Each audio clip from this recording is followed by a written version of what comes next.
नमस्कार, आपका स्वागत है इंडिया पब्लिक खबर के इस स्पेशल बुलेटिन में और मैं हूं अर्जिता मिश्रा। चलिए नजर डालते हैं इस वक्त की देश और दुनिया की बड़ी खबरों पर। बीजेपी के राष्ट्रीय प्रवक्ता और राज्यसभा सांसद सुधांशु त्रिवेदी ने राहुल गांधी पर निशाना साधते हुए कहा कि उन्होंने हाल ही में भारत की अर्थव्यवस्था को लेकर टिप्पणी की थी। उन्होंने मूल्य वृद्धि पर बात की, लेकिन वो खुद इस बात को लेकर भ्रम में है। एक तरफ वो कहते हैं कि भारत में मोबाइल का कोई निर्माण नहीं होता, बल्कि अब भारत मोबाइल का सबसे बड़ा निर्यातक बन रहा है। हर क्षेत्र में भारत आगे बढ़ रहा है और वो कहते हैं कि देश में कुछ हो ही नहीं रहा। कट्टरपंथी शक्तियों को जिस प्रकार का प्रश्रय दिया गया है, जो हौसले बढ़ाए गए, चाहे पीएफआई जैसा संगठन जो बाद में प्रतिबंधित हो गया उसको रैली निकालने की परमिशन हो, या अत्यंत कट्टरपंथी शक्तियों के द्वारा किसी का सर काट देना, और उसके बाद ये वो सरकार है, उस पार्टी की सरकार है जो कहती है कि हम गांधी जी की विरासत के one and only exclusive whole sole copyright. वहीं मुख्यमंत्री योगी आदित्यनाथ ने कहा कि गौशाला चलाने के लिए उसकी अर्थव्यवस्था बनाने की जरूरत है। इसके लिए एक सेल्फ सस्टेनेबल मॉडल बनाया जाए। उन्होंने कहा कि गौशालाओं का निर्माण पीपीपी मोड पर किया जाए, साथ ही उन्हें नेचुरल फार्मिंग, गोबर पेंट, सीएनजी और सीबीजी से जोड़ा जाए। इससे गौशालाएं आर्थिक रूप से सुदृढ़ होंगी और गायों के रखरखाव और पालन पर आने वाला खर्च खुद उठा सकेंगी। सीएम योगी ने अधिकारियों को निर्देशित करते हुए कहा कि पूरे साल का प्रबंधन कैसे हो, इसका ख्याल रखकर कार्य योजना बनाई जाए। अप्रैल मई में ही पूरे साल के लिए हरा चारा, भूसा और चोकर की व्यवस्था की जाए। उन्होंने कहा कि वो जहां भी गो आश्रय स्थल चल रहे हैं उनका पैसा रिलीज करें।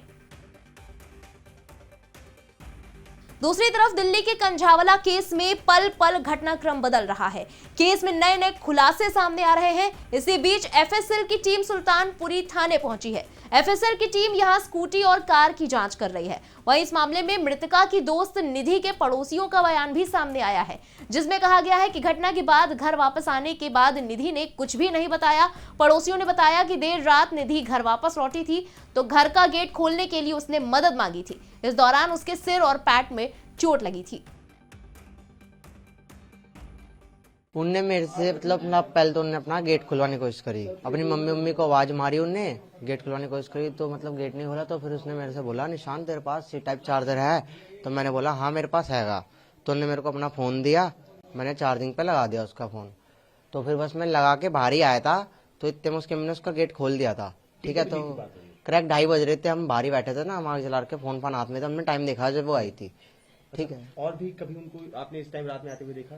काफी बार देखा है, कई बार आपने देखा। मध्य प्रदेश के केंद्रीय मंत्री और दमोह सांसद प्रहलाद पटेल के काफिले में शामिल पुलिस वाहन को मंगलवार की शाम दमोह छतरपुर मार्ग पर एक यात्री बस ने पीछे से टक्कर मार दी, जिससे वाहन अनियंत्रित होकर सड़क से उतर गया और बुरी तरह क्षतिग्रस्त हो गया। साथ ही वाहन में सवार 3 पुलिसकर्मी गंभीर रूप से घायल हो गए, जिन्हें फौरन इलाज के लिए जिला अस्पताल लाया गया, जहां उनका इलाज शुरू किया गया। घायलों को देखने के लिए केंद्रीय मंत्री पटेल भी अस्पताल पहुंचे।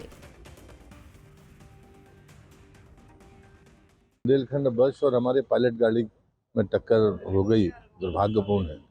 ये दुखद जो चित्र मैंने अपनी आंख के सामने से देखा।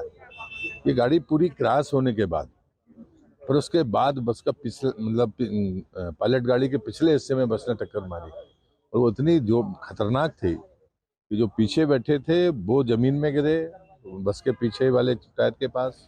इसी बीच उत्तर प्रदेश में राहुल गांधी की भारत जोड़ो यात्रा का आज दूसरा दिन रहा, जिस दौरान यात्रा बागपत पहुंची, जहां आरएलडी प्रमुख जयंत चौधरी के कार्यकर्ताओं ने भारत जोड़ो यात्रा का समर्थन कर यात्रा का स्वागत किया।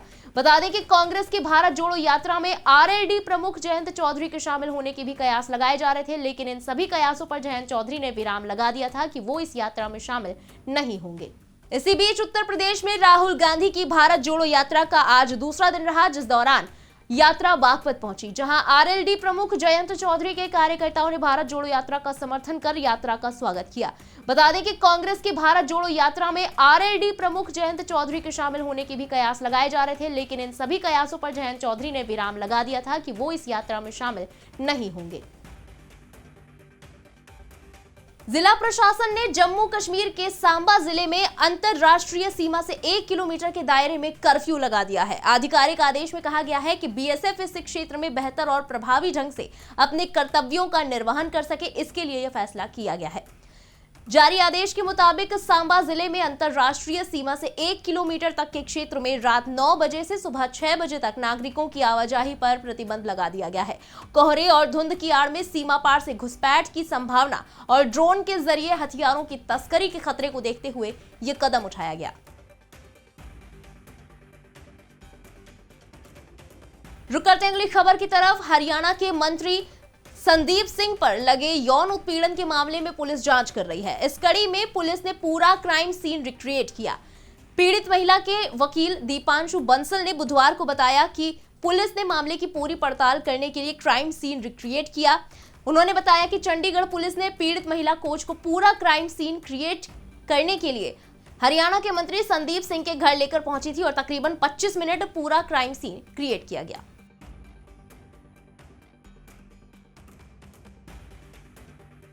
यूपी में ठंड और कोहरे का भीषण कहर जारी है।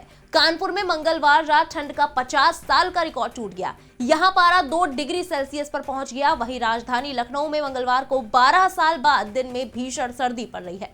यहां अधिकतम तापमान 10 डिग्री रिकॉर्ड किया गया है। मौसम विभाग ने बुधवार को प्रदेश के 35 जिलों में रेड अलर्ट जारी किया है, यानी न्यूनतम पारा 2 से 4 डिग्री तक पहुंच सकता है। इसके अलावा कई जिलों में बर्फीली हवाएं भी चलेंगी। बरेली में न्यूनतम तापमान 4.9 डिग्री, झांसी में 6 डिग्री और मेरठ में 6.1 डिग्री तापमान रिकॉर्ड किया गया है।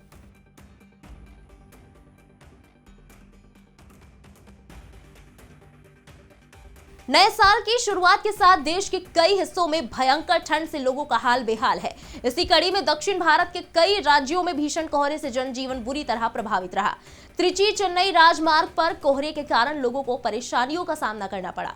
मौसम विभाग के मुताबिक अगले 2 दिनों के दौरान जम्मू और कश्मीर, हिमाचल प्रदेश, उत्तराखंड, मध्य प्रदेश के लोगों को भी कोहरे का सामना करना पड़ेगा।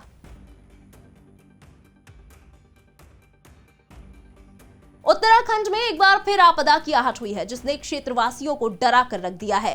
दरअसल जोशीमठ में पिछले साल नवंबर में जमीन धंसने से घरों में दरार आने की घटनाएं सामने आई थी। अब यहां जमीन से जगह जगह से पानी निकलने लगा है, जिससे लोग पलायन करने को मजबूर हैं। इसी के साथ इस स्पेशल बुलेटिन में फिलहाल इतना ही, लेकिन देश और दुनिया की खबरें अभी बाकी हैं, इसलिए सब्सक्राइब करना ना भूलें इंडिया पब्लिक खबर के YouTube चैनल को और बेल आइकन दबाएं ताकि चैनल से जुड़ी सारी लेटेस्ट अपडेट्स आप तक वक्त से पहुंच पाए।